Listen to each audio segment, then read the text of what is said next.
사업계획 승인하면 공사에 들어가죠. 공사 끝나면 뭐 받아요? 사용 검사 받죠. 간단하게 봅니다. 자, 공사에 들어가려면 착공신고하죠. 아까 5년 2년 기억나죠? 착공신고하는데 공사를 제대로 하나 못하나 뭐도 해? 감리도 하죠. 예, 이게 뭐 10몇 년 만에 한번 우리 집 작년에 출시됐는데 이상한 것도 물어봤더라고요. 근데 요거는 이제 건축법에서도 똑같이 적은 거고, 우리 주택법에 가면은 간선시설이 있어요. 간선시설. 자, 요 얘기를 한번 해보자는 얘기인데 말이지요. 여기 정의를 적어놨네. 한번 봅시다.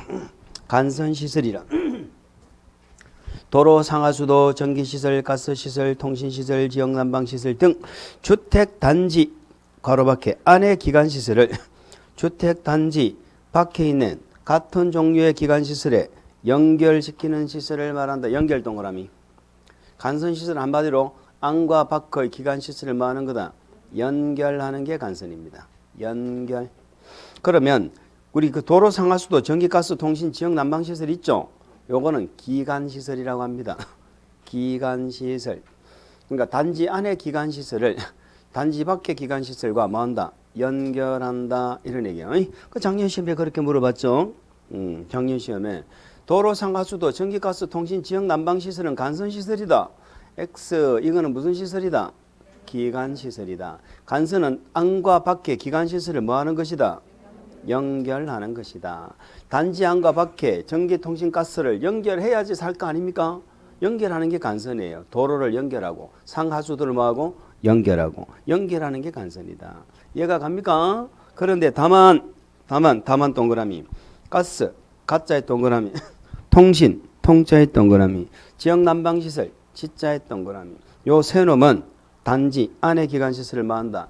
포함한다. 그러면 요 세 개는 연결하는 것뿐만이 아니고 이런 뜻이죠. 연결하는 것뿐만이 아니고 단지 안에만 있어도 뭐다? 간선이다. 그래 예전에 우리 시험에 이렇게 물어봤어. 다음 중 간선시설에 해당하는 것 이렇게 물어봤습니다. 그러면 간선시설이 되려면 일단 연결이라는 말이 들어가야죠.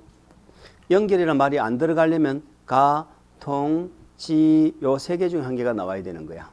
아시겠죠? 요것은 연결하지 않아도 간선이다. 이런 뜻입니다. 그럼 간선이냐 아니냐 하는 구분의 의미는 뭐냐면요. 구분의 의미는 설치 의무자가 달라져요. 설치 의무자가. 아시겠죠? 그래서 읽어봅니다. 자, 간선시설 설치 대상되어 있죠. 설치 대상되어 있는데 설치 대상이 아니고 설치 의무라고 이렇게 제목을 달면 오히려 더 이해가 되겠습니다. 간선시설은 규모가 작은 아파트 단지에 간선시설 설치해야 돼, 안 해야 돼? 몇 세대 안 돼? 몇 세대 안 돼? 전기 들어와야 돼, 안 들어와도 돼? 근데 왜 설치 안 해도 된다고? 설치는 다 하는 거야. 설치 대상은 다 되는 거야. 사업주체가 밑줄 100호. 공동주택은 몇 세대라고 불러? 100세대라 부르겠지.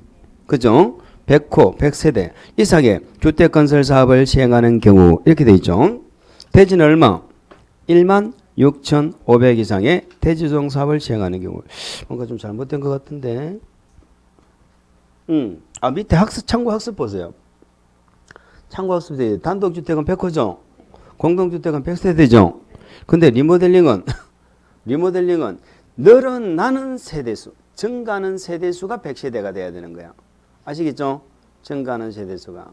그럼 이런 얘기지. 집을 우리가 아파트를 지을 때 주택을 지을 때 100호 100세대 이상을 지으라는 거야. 집을 100채 이상 지으면 집을 많이 짓죠. 많이 지으니까 전기도 쓰고 가스도 쓰고 쓸 거 아니야. 그러니까 요걸 갖다가 의무자가 설치해 주겠다는 거야. 의무자가 설치해 주겠다는 거야. 그 말이에요. 대지는 얼마?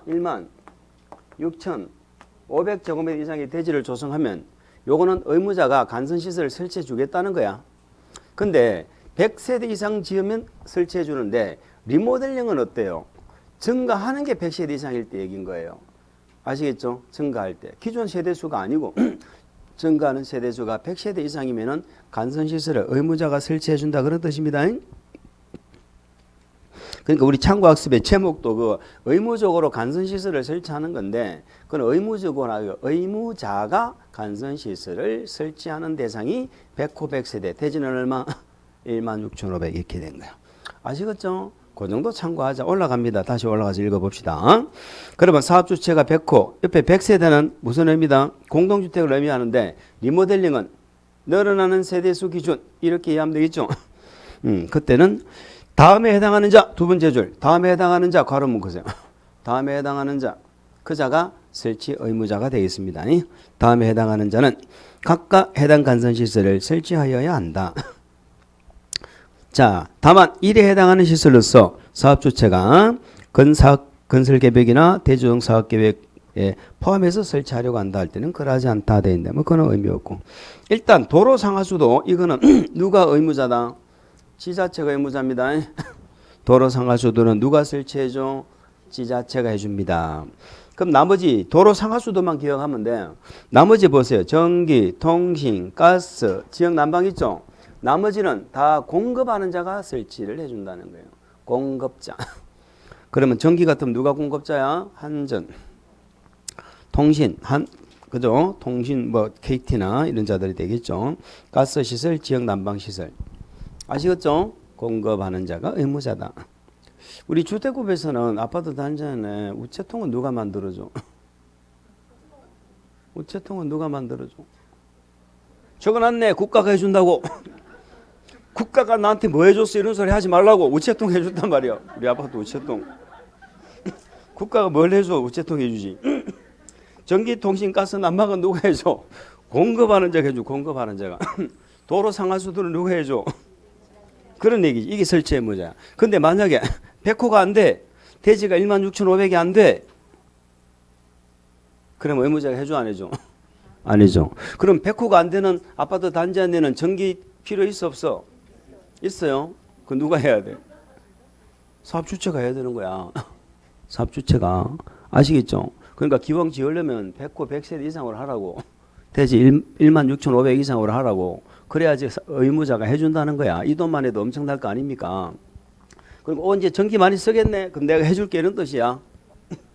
설치시킵니다. 간선시설은 특별한 사유가 없으면 이런 간선이나 각종 우리가 국회법에서 조건부로 허가한다 이런 거 들어봤잖아요. 그럼 본공사 끝날 때 같이 끝나야 되는 거야. 그렇잖아. 아파트 다 지었는데 간선시설이 안 되면 어때요? 입주 못하죠. 그래서 사용검사 받을 때까지는 완료해야 된다 이런 말이에요. 설치 비용 부담입니다. 자, 설치 비용 부담은 뭐하고 연결되는 거야? 의무자가 해준다는 거하고 연결되는 거지. 의무자가 해준다는 말은 의무자가 돈을 낸다는 거예요. 그렇잖아요. 내가 해줄게. 대신 돈은 네가 내라. 이건 말이 안 되잖아. 이런 얘기예요. 쉽게 말해서 이 간선시설은 뭐라고 생각하면 되느냐. 선물해 주는 거야. 아시겠죠? 일본 말로 하면 프레젠토, 오꾸리모노야. 자, 보세요. 나를 봐봐.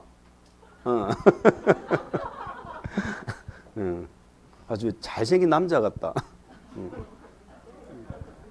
나를 봐봐. 뭔 소리냐면은 가끔 이런 사람이 있어. 예전에 어디 분당이었나 누구였나 와가지고 나한테 자랑을 하는데 이거 언제 갔다 너? 나한테 자랑을 하는데 이런 자랑을 하는 거예요.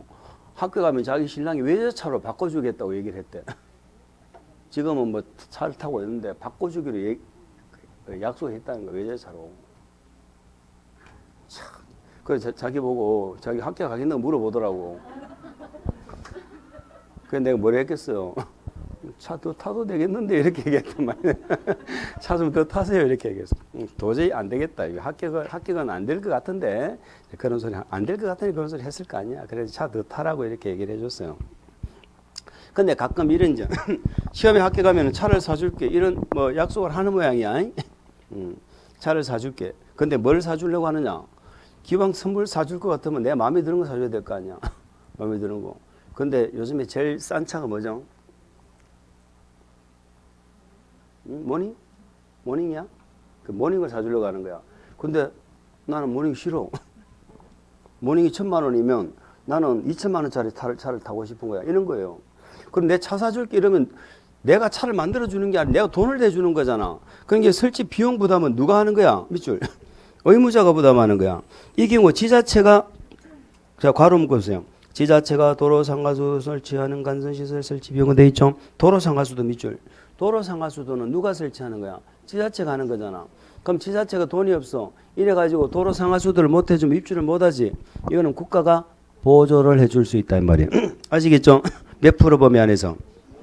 자, 국가가 보조하는 건 도로상 하수도만 해줍니다.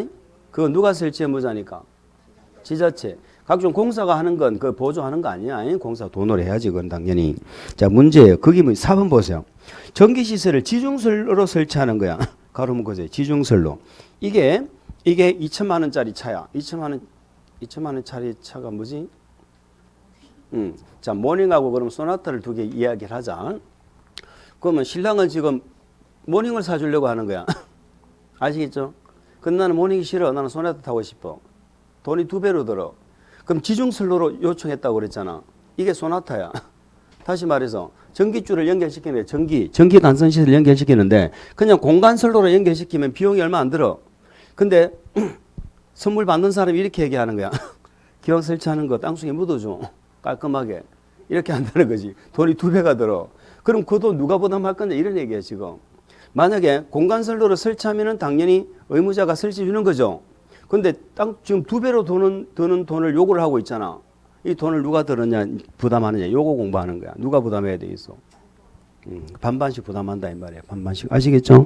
지중선로를 설치하는 경우는 전기를 공급하는 자와 괄호 묶고 전기를 공급하는 자 이자가 의무자죠. 또 지중해 설치를 요청하는 자 괄호 묶으세요. 이자가 요청하는 자 이자가 밑줄 각각 50% 비율로 설치 비용을 부담을 합니다. 자, 이런 내용이 도시개발법에도 비슷한 게 나와요. 동일하진 않는데 그래서 작년 시험에 거기 또 물어봤어. 그 좀 달라. 그럼 이제 다시 다음에 우리가 문제풀이 할 때 그때 나오면 한번 말씀드리도록 하겠습니다. 됐습니다. 설치 요령 이렇게 돼 있는데 뭐 설치 요령은 어떻게 설치 요청 돼 있죠. 자, 그다음에 사업 주체 간선시설 설치. 우리 지금 물어본 적 한 번도 없어. 일단 뭐 거기까지만 이야기하고 넘어가겠습니다. 자, 간선시설은 한 20년 만에 한 번씩 나오는데 이제 작년에 나왔으니까 한 20년 뒤에 또 물어보겠지. 주택에 감리가 있습니다. 감리. 요것도 작년에 또 물어봤죠. 근데 자, 일단은 볼게요. 사업계획 승인권자가 돼 있죠. 가로 묶어 보세요. 사업계획 승인권자가 주택건설 사업계획에 승인했죠. 주택 동그라미. 두 번째 시장운수 구청장이 가로 묶어 보세요. 주 시장운수 구청장이 리모델링 허가했죠. 자, 이때는 건축사법 또는 건설기술진흥법에 따른 감리자 자격이 있는 자를 대통령 영역으로 정하는 바에 따라서 건설공사의 감리자로 지정해야 된다. 자, 우리 건축법 있죠. 우리 건축법에는 감리자를 건축주가 지정해. 건축주가 누군데? 내가 건물 짓잖아. 내가 건축주야. 내가 지정한다고 건축사를. 내 친구가 건축사야. 그럼 내 친구를 감리자를 지정하면 돼. 물론 허가권자가 예외적으로 지정하는 경우가 있긴 있어요. 그게 신설됐는데 자, 이제 의미 없어. 근데 주택법은 누가 지정한다고? 사업주체가 지정하는 거야? 사업계획 승인권자가 지정하는 거야? 승인권자가 주택건설 사업계획 승인했을 때 지정하는 거라고. 아니면 시군구청장이 리모델링 허가했잖아. 그럼 시군구청장이 지정하는 거라고. 아시겠죠? 그때는 지정한다는 거 그거 하나 참고하시기 바랍니다. 이렇게 박스 한번 볼까? 만약에 감리자를 한 번 더 물어본다면 박스 안에 물어볼 수도 있죠.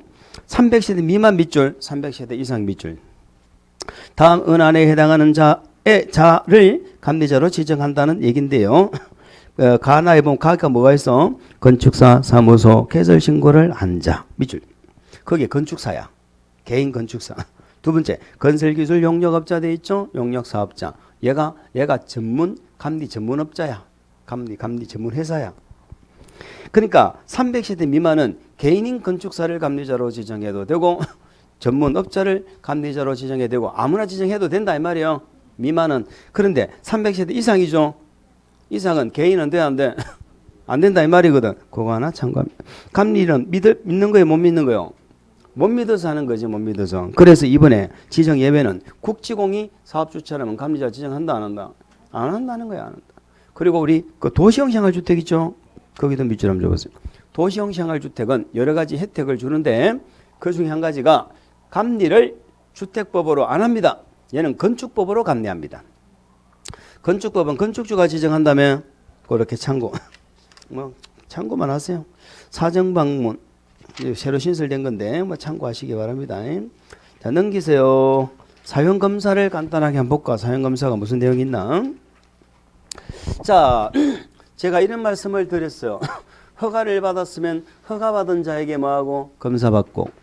인가를 받고 했으면 인가받은 자에게 검사받고. 그렇지요.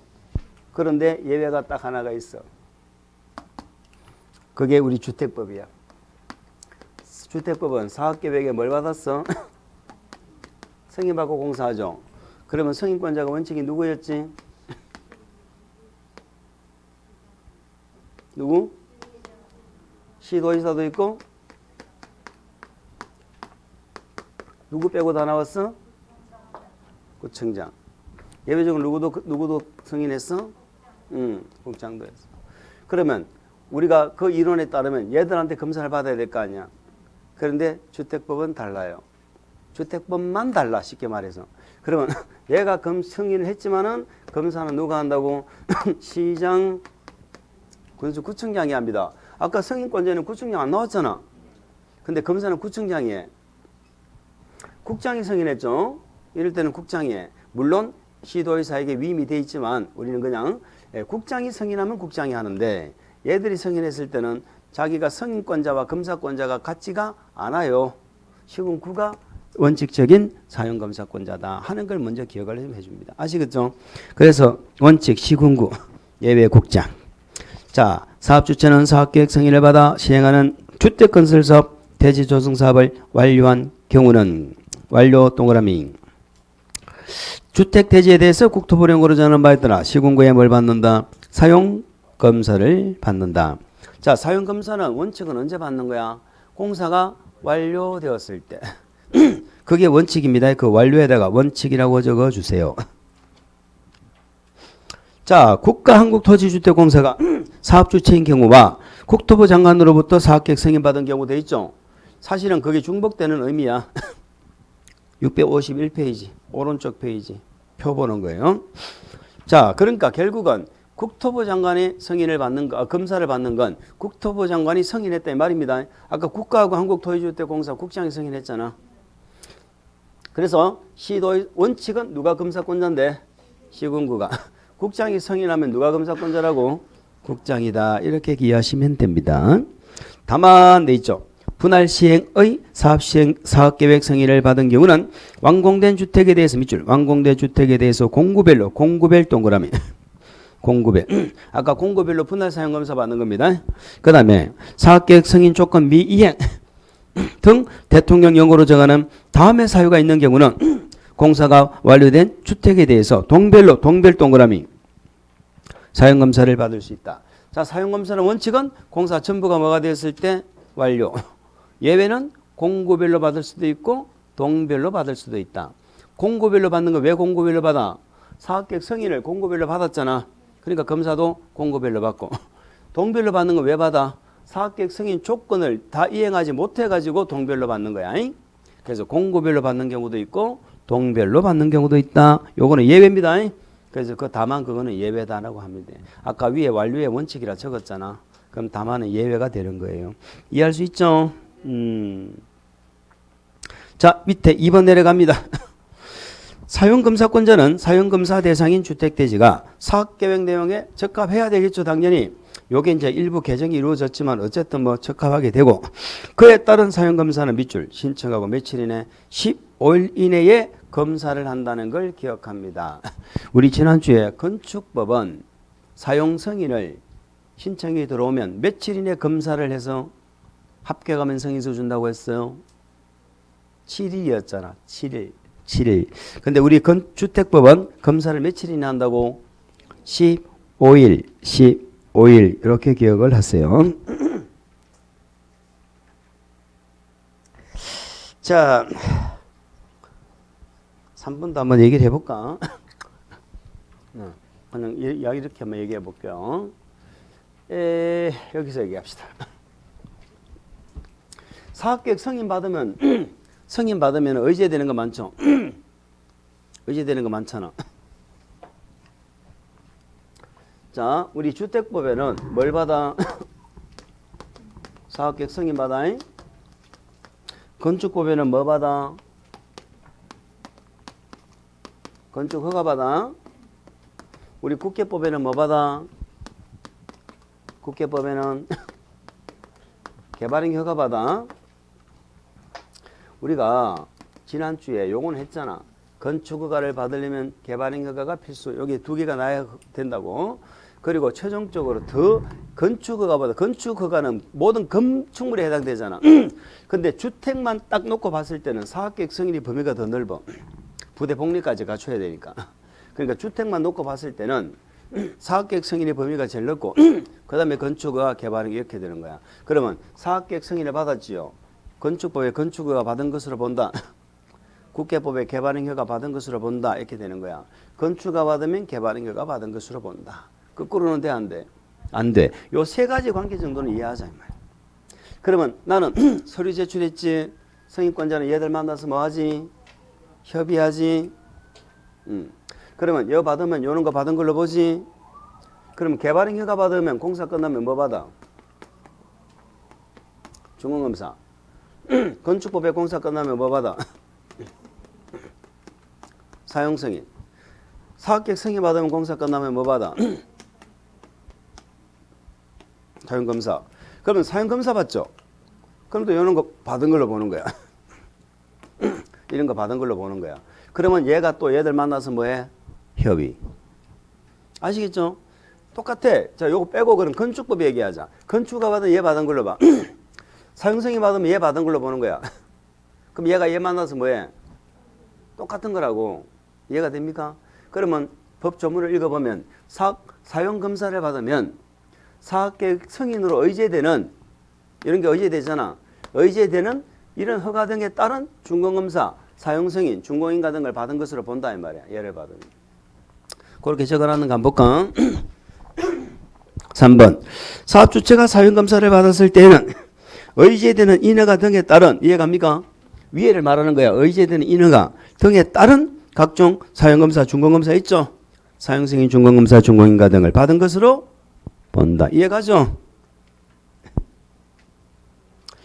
4번 사용 시공 보정자 등의 사용검사 신청 이런 얘기인데 한번 읽어볼까? 다음의 구분에 따라 주택의 시공 보정자, 시공자, 입주 예정자 등은 밑줄 대통령령으로 정하는 바에 따라 사용검사를 받을 수 있다. 무슨 말이냐 이런 얘기예요. 우리가 사용검사를 공부하는 이유는 요것 때문에 공부하는 거야. 사용검사는 누가 신청해? 아파트 지원자가 신청할 거 아니야. 아파트 지원자를 뭐라 불러? 사업주체지. 사업주체가 얘들한테 사용검사 받는 거잖아. 근데 사업주체가 부도가 나버렸어. 파산해버렸어. 그럼 아파트 다 지었어 안 지었어? 사업주체가 파산했다니까. 아파트 다 지었어 안 지었어? 그럼 아파트 다 짓고 파산할 수도 있잖아요. 아파트 다 짓고 파산하면 파산을 하든지 뭐 하든지 그건 뭔 상관이요. 아파트를 다 지었으면 아무 상관 없잖아. 아파트를 다 안 지었으니까 지금 문제가 되는 거지. 아파트 안 지은 상태에서 파산해버린 거야. 그러면 사업주체가 도망갔을 거 아니야. 그러면 누가 사용검사 신청하느냐 이 말이에요 지금. 이런 경우도 있어. 아파트 다 지었어. 다 지었으면은 파산할 건 상관없거든. 근데 다 지었는데 불구하고 파산도 안 했어 이놈이. 근데 사용검사 신청을 안 해. 그런 경우가 있다니까. 뭔 말인지 알아요? 그 두 가지가 있어. 두 가지가. 파산해서 사용검사 신청 못하는 경우가 있고 공사는 다 해놓고 아무 이유도 없이 그냥 빈둥빈둥 있는 경우도 있어. 빨리 입주를 해야 되는데. 두 가지 경우로 누가 사용검사 신청하는지 그거 공부하는 거야. 원칙은 사업주체가 는 거잖아요. 박스 안에 보세요. 사업주체가 파산 동그라미. 파산 등으로 사용검사를 받을 수 없는 경우 거기까지 끊으세요. 이때는 누가 신청한다고? 주택의 시공을 보정한 자 또는 입주 예정자 이러면 안 되는데 또 이렇게 적어놨네. 자 어쨌든 1번 지문이 옳은 지문이 되려면은 자 보정한 자 또는 입주 예정자가 대통령령으로 정하는 바에 따라 이렇게 하면 맞아. 1번을 뭐 보정한 자 또는 입주 예정자가 무슨 뭘로? 대통령령으로 정하는 바에 따라 이렇게 나오면 맞아. 왜 1번이 틀렸느냐? 1번은 시공보증자나 입주예정자가 아무나 해도 된다는 의미잖아요. 그 의미가 아니라니까. 그게 무슨 말이냐면 1번 아파트를 다 안 지은 거죠. 그러면 제일 문제가 뭐야? 나머지 공사를 다 해야 되잖아. 해야 되죠. 해야 되는데 만약에 입주예정자 보고 하려면은요. 입주했어 안 했어 아직까지? 안 했으니까 입주예정자지. 이들이 서로 지금 누가 입주한지도 모르고 모여가지고 새벽에 모이고 웅성웅성 해가지고 입주예정자 대표회라는 걸 구성해야 되는 거야. 그래가지고 또 시공자를 또 선정하고 절차가 복잡해. 힘들어. 그래서 우리 주택법 대통령에서는 뭐라고 되어 있느냐. 파산했으면요. 입주예정자 보고 하라고 안 한다고요. 시공보증자 보고 하라고 하는 거야. 아시겠죠? 시공보증자가 하고 시공보증자가 만약에 없거나 파산했다면 그때는 어쩔 수 없이 누가 나와야 돼? 그때는 입주예정자가 나오는 거야. 그 순서가 정해져 있다니까. 그래서 밑에 박스 보세요. 밑에 박스 대통령이죠. 1번 사업주체가 파산 등으로 주택건설 사업을 계속할 수 없는 경우죠. 이때는 밑줄 해당 주택의 시공보증자이자 밑줄 이자가 뭐한다? 잔여공사를 시공하고 사용검사를 받아야 된다는 겁니다. 다만 괄호 묶으세요. 시공보증자가 없거나 파산 등으로 시공할 수 없는 경우 이 말이 나왔을 때는 어쩔 수 없이 누가 나와야 돼? 입주예정자 대표회의가 나와야 돼. 밑줄 입주예정자 대표회의가 시공자를 정하여 잔여공사를 하고 사용검사를 받아야 한다. 이해가 갑니까? 그러니까 파산이라는 말이 나왔을 때는 입주예정자가 나오면 안 돼. 시공보증자가 나와야 돼. 시공보증자가 없다는 말이 나왔을 때는 입주예정자 대표회가 나와야 된다 이 말이에요. 무슨 말인지 아시겠죠? 근데 다시 위로 올라가 보세요. 다시 위에 박스로 올라가 봅니다. 2번 사업주체가 밑줄 정당한 이유 없이 사용검사 절차를 이행하지 않죠. 그 경우까지 끊으세요. 자, 여기서는 제가 물어봅니다. 정당한 이유 없이 사용검사 절차를 이행을 안 한다는 얘기는 아파트 다 지었어 안 지었어? 아파트 다 안 지었으면 사용검사 신청 안 하는 게 당연한 거야. 뭔 정당한 이유 없이 사용검사 절차를 이행을 안 해. 다 지었으니까 정당한 이유 없이 절차 이행 안 한다고 얘기할 거 아니에요. 이해갑니까? 그럼 아파트 다 지었으면 문제 있어 없어? 문제 없지. 뭐 누가 하건 뭔 상관이야. 이때는 순서가 없어. 아무나 해도 돼. 거기 보면 시공보증자도 되고요. 누구도 나와. 시공자도 나오고요. 누구도 나와. 입주예정자도 나와. 아무나 나와. 이 경우 사용검사권자는 사업주체가 사용검사를 받지 아니하는 정당한 이유를 밝히지 못하면 검사를 거부하거나 지연할 수 없다. 그러니까 신청하면 해줘야 된다 이 말이죠. 이해가죠? 그러니까 파산했을 때는 순서가 정해져 있는데 정당한 이유 없이 안 할 때는 순서가 없어. 시공자도 들어가잖아. 그렇게 이해를 하시기 바랍니다. 그래서 밑에 박스로 내려갑니다. 동그라미 2번 볼까? 동그라미 2번. 그럼 동그라미 1번과 2번을 묶어야 되겠네. 동그라미 1번과 2번은 연결되는 거야. 2번 한번 읽어봅시다. 사용검사를 받은 자는 사용검사를 받은 자의 구분에 따라서 밑줄 시공보증자 세대별 입주자 명의로 자 대장 등재도 하고 소유권 보전 등기를 할 수 있다는 겁니다. 본래는 누가 앞으로 소유권 대장이 등재하고 보전 등기하는 거야? 사업주체 앞으로 해야지. 사업주체 앞으로. 근데 사업주체가 파산했잖아요. 근데 사업주체 앞으로 할 수가 없지. 그렇기 때문에 사용검사를 받은 자 명의로 바로 대장에 등재하고 보전 등기할 수 있다. 이런 얘기. 이해갑니까? 자, 그런 얘기고. 그러면 4번 보세요. 3번은 일단 뭐 모르고 국토부령까지 몰라야 되고. 시공보증자, 주택의 시공자, 입주예정자가 사용검사를 신청하는 경우 요 4번은 위에 박스 2번하고 연결되는 거야. 그러니까 위에 박스 1번하고는 밑에 박스 1번, 2번이 연결되는 거고. 무슨 말인지 알아요? 진도가 안 나가서 내가 미치겠다. 박스가 두 개가 있잖아. 박스 1번하고 밑에 박스 1번, 2번 요거하고 요렇게 얘기해야 돼. 요거의 대통령령이 1번, 2번이야. 요 2번하고 밑에 4번하고 연결되는 거야. 4번. 사실은 그 3번도 뭐 위에 하고 1번하고 연결되는 건데 1, 2, 3번이다. 1번하고 연결되는 건데 3번은 지금 뭐 국토부 이런 그 내용까지 몰라도 돼. 입주 예정자 대표회의 구성하는 방법이. 자, 그래서 정당한 사유 없이 신청 안 했죠? 그러면 읽어봅니다. 시공자, 보정자, 시공자, 입주 예정자가 사용검사를 신청하는 경우 사용검사권자는 사업주체에게 사용검사를 받지 않는 정당한 이유를 밝히라 하고 요청한다는 거죠.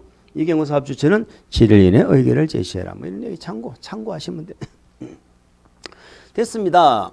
우리는 사용검사에서는 제일 어려운 게 이거야. 제일 어려운 게 이거라고. 파산했을 때는 시공보증자하고 니도 없으면 입주예정자 대표회의 가고 정당한 이유 없이 아파트는 다 지어놓고 정당한 이유 없이 안 하면 아무나 하도 되고 그게 제일 어려운 거야. 그죠? 그 밑에 보세요. 5번. 사용 시기는 언제부터 사용하는 거야? 밑줄. 사용검사를 받은 후. 당연히 사용검사 받고 사용하는 거죠. 예외. 대통령령으로 정하는 경우로서 사용검사권자의 밑줄. 임시사용승인 받은 경우. 임시사용승인 사용할 수 있다. 우리 혹시 기억납니까? 건축법은 사용승인 받고 사용하는 건데 예외가 2가지가 있었잖아. 거기도 임시사용승인이 있었죠. 한 개가 있었는데 7일 이내 승인서, 교부 안 해도 사용할 수 있었죠. 기억납니까? 근데 여기는 예외가 그게 없잖아. 여기 예외는 오로지 뭐밖에 없어? 임시 사용승인 받은 경우. 자, 그 임시 사용승인 나오죠. 주택건설 사업은 뭐별로 받아? 동별 동그라미. 대지는 뭐별로 받아? 구획별 동그라미. 그런데 우리가 주택 중에 공동주택 있죠? 공동 동그라미. 공동주택은 뭐별로 받을 수도 있다? 세대별로 받을 수도 있다. 세대별은 예외이기 때문에 맨 끝에 세대별로 임시사용승인을 받을 수도 있다라고 이렇게 이해를 하는 게 맞습니다. 건축물, 주택 같으면 동별로 받고 대지는 구획별로 받는 거예요. 근데 공동주택은 세대별로 받을 수 있다 없다? 있다. 그렇게만 기억합니다. 오른쪽에 또 그렇게 또 뭐 적어놨는데 보니까 자, 됐습니다. 그 동그라미 2번 한번 읽어볼까? 오른쪽에 임시사용승인을 신청받으려는 자는 국토부령권 정하는 바에 따라 검사권자에게 밑줄 임시사용승인을 신청해야 된다. 오른쪽 페이지 읽은 거야. 동그라미 2번 오른쪽 653페이지. 임시사용승인은 사용검사권자가 직권으로 할 수 있다고 했어. 임시사용승인은 검사권자가 직권으로 할 수 있다고 했어. 방금 밑줄 긋잖아. 임시사용승인 받으려면 신청해야 된다고. 신청해야 임시사용승인 해준다니까. 근데 검사권자가 뭘 직권으로 임시사용승인을 내? 그러니까 우리는 아는 것과 문제풀이는 아직까지는 뭐다? 별개다. 그럼 우리는 그 문제풀이 연습을 5, 6월 과정에서는요. 기출문제를 계속해서 접해야 돼. 기출문제 익숙해져야 돼. 기출문제만 익숙해지면은 여러분들 무조건 합격 점수 나와요. 기출문제 익숙해지면 5, 6월 달에는 무조건 기출문제집 받으셨죠? 안 받았어? 안 주던가요? 안 주면 달라 그래요. 공짜로 주지는 않을 거야. 돈을 줘야 줄 거야. 기출문제를 계속해서 접합니다. 그렇게 하고 7월 달에 이제 단원별 문제풀이 들어가고, 그 이제 5월 달부터는 사실상 문제에 이제 접해지는 거야. 그렇게 해가지고 시험 칠 때까지 계속 문제를 접하면서 시험장에 가는 겁니다. 그래서 40문제 중에 20개를 찾아내는 야, 20개만 맞추면 합격하는 시험인데 그걸 갖다가 못한 말이 안 되죠. 아이고, 이 공급 파트로 들어갑니다. 주택의 공급. 자, 우리는 이제 주택 건설 파트를 공부했고요. 주택의 건설 파트를 공부했고, 이제 공급 파트. 공급 파트. 자, 공급 파트에 보면은 아까 말씀드렸죠. 우리 주택 공급 규칙이 있는데요. 그 공급 규칙은 주택법으로 짓는 집이 적용을 받을까요? 건축법으로 짓는 집도 적용을 받을까요? 지금 제가 하는 얘기 듣기는 들었습니까? 우리 지금부터 공부할 공급 규칙은 건축법으로 짓는 집도 적용을 할까요? 주택법으로 짓는 집만 적용할까요? 주택법으로 짓는 집이야. 그리고 우리가 건축법으로 사업계획 승인을 안 받으려고 하는 이유가 뭐야? 이거 적용 안 받으려고 그러는 거예요. 이거 적용받으면 골치가 아파. 골치가 아파. 우리 뉴스 나오는 게 다 이 얘기야. 그러니까 건축법으로 지으면 분양가 상한제니 공고규칙 이런 게 없거든. 전매 제한이 있는 게 없잖아. 그 주택법으로 지으면 이게 머리가 아픈 거야. 근데 아까 건축법으로 짓는 것도 딱 하나는 적용한다고 그랬죠. 주상복합 300세대 미만 건축법으로 짓는데 분양은 이 공고규칙을 적용한다고 그랬죠. 그런 얘기가 되겠습니다. 자, 그래서 거기 1번에 주택의 공급이 있는데 한번 읽어볼게요. 자, 사업주체. 사업주체란 말은 무슨 법에서 사업하는 자야? 주택법. 주택법 이 말이야. 사업주체란 말이 곧 주택법이란 말이고 주택법이란 말이 곧 사업계획 승인 받는다는 말이고 같은 말이에요. 근데 괄호 안에 보세요. 건축법에 따른 건축허가를 받아서 주택 외의 시설과 주택을 동일 건축물로 하여서 몇 세대? 30세대 이상인 말이에요. 그 아까 정확하게 말하면 30세대 이상 몇 세대 미만? 300세대 미만 이런 뜻이라니까. 건축법으로 짓는 건 300세대 미만이잖아. 요거를 뭐 한다? 포함한다. 이 건축주를 포함한다. 이해되셨죠? 그러니까 이 공고규칙 적용하는 건 사업주체라고. 근데 건축주도 주상복합 짓는 건축주 요거는 이걸 적용한다 이 말이야. 그 다음에 사용검사를 받은 주택을 사업주체로부터 일괄하여 양수받은 자. 무슨 말인지 아시죠? 아파트를 지었는데 그걸 내가 일괄해서 양수해서 내가 분양한다고. 그럼 나도 이 공고규칙 적용해야 될 거 아니야. 이런 자를 묶어서 우리 공급파트에서는 뭐라 불러? 사업주체 이렇게 부르는 거야. 사업주체라고 부릅니다. 박스 안에 보세요. 사업주체가 입주자를 모집하려는 경우죠. 국토부령으로 정하는 바에 따라 밑줄 시작 군수구청장에 뭘 받아야 돼? 승인. 자, 여기 입주자 모집 승인입니다. 자, 아파트를 분양하려고 그래 사업주체가. 이럴 때 마음대로 그냥 신문에 분양 공고 내면은 2년 2천만 원짜리입니다. 이럴 때는 시군구에 찾아가서 분양한다고 승인을 받아야 돼. 그럼 시군구청장한테 승인 받는다는 의미가 뭐다? 이 국토부령에 적합하게 하는지 또 분양가가 적정한지 이런 것들도 시군구가 판단을 한다는 거예요. 아시겠죠? 그런 얘기입니다. 못 믿어서 하는 거야. 시군구에 입주자 모집 승인 받는 건 뭐해서? 못 믿어서. 그러면 믿을 수 있는 자는 시군구에 입주자 모집 승인 받아 안 받아? 안 받아. 그래서 제목에 사업주체 옆에 밑줄 공공주택 사업자는 제외. 공공주택 사업자는 입주 제목에 제목. 박스 안에 제목. 공공주택 사업자 괄호 있죠? 공공주택 사업자는 입주자 모집할 때 승인 받아 안 받아? 안 받아.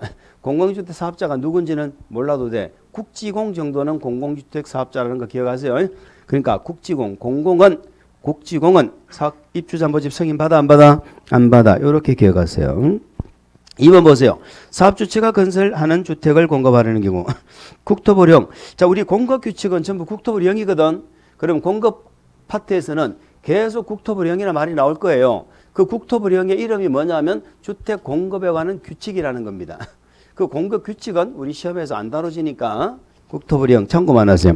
자, 국토부령으로 정하는 입주자 모집 시기, 괄호 밖에 조건, 방법, 절차, 입주권, 납부, 방법, 시기, 절차, 주택 공급 방법, 절차 등에 적합해야 된다. 가져갈 거 없네. 국토부령에 적합해야 된다. 자, 니은 하나 우리 시험에서 가끔 물어봅니다. 국토부령으로 정하는 바에 따라 벽지 상상이 됩니까? 벽지 떠오르죠? 바닥재 떠오릅니까? 주방용구, 조명기구, 가장 기본적인 설비기구예요. 이런 기구를 제외한 부분은 밑줄 가격을 따로 제시하고 입주자가 선택할 수 있도록 해라. 과거에는 아파트 분양하면 모델하우스 가면은 막 이렇게 옵션을 넣어놨죠. 우리 집에서 있다가 모델하우스 가면은 막 생각도 안 하고 구경 갔다가 막 꽂혀가지고 막 사는 거야. 그렇잖아요. 그 너무 이쁘게 좋은 걸 꾸며놨잖아. 그래 놓고 분양가를 어떻게 한다고? 팍 올려. 분양가를 올려. 그런 거 하지 말라고. 가장 기본적인 벽지, 바닥재, 주방용구, 조명기구 이런 거 몇 개 빼고는 입주자가 선택할 수 있도록 해라 이 말이에요. 아시겠죠? 가격 조건을 제시하고 그런 얘기예요. 자, 그 밑에 3번에 뭐 견본주택 있어요. 그건 뭐 가끔 우리 집 한번 물어봐. 근데 그건 나중에 한 번만 들으면 알아. 지금 몰라도 괜찮아. 자, 그래 넘기면 659페이지 분양가. 분양가격 제한 나오죠. 이게 분양가 상한제가 됩니다. 분양가 상한제가 되는데 이 공급 파트가 말이죠. 요번에 또 지난주에 해가지고 뭐 정비법, 공공재개발 재건축하고 우리 주택법도 일부가 또 개정 신설된 내용이 들어있어요. 그래서 책에 없는 내용을 제가 설명하려고 그러면 또 복잡해지니까 일단 책에 있는 내용 위주로 하고 다음에 요약집이 나온다며 나오면은 그게 반영되어 있기를 아직 안 나왔죠? 안 나온다는 거 아마 그거 다 반영해서 나오려고 그러는 것 같아요. 반영해서 나오려고. 나오면은 그걸 이제 토대로 해서 오류월 과정에서 다시 설명드리고 그렇게 하겠습니다. 일단 3번만 쉴게요.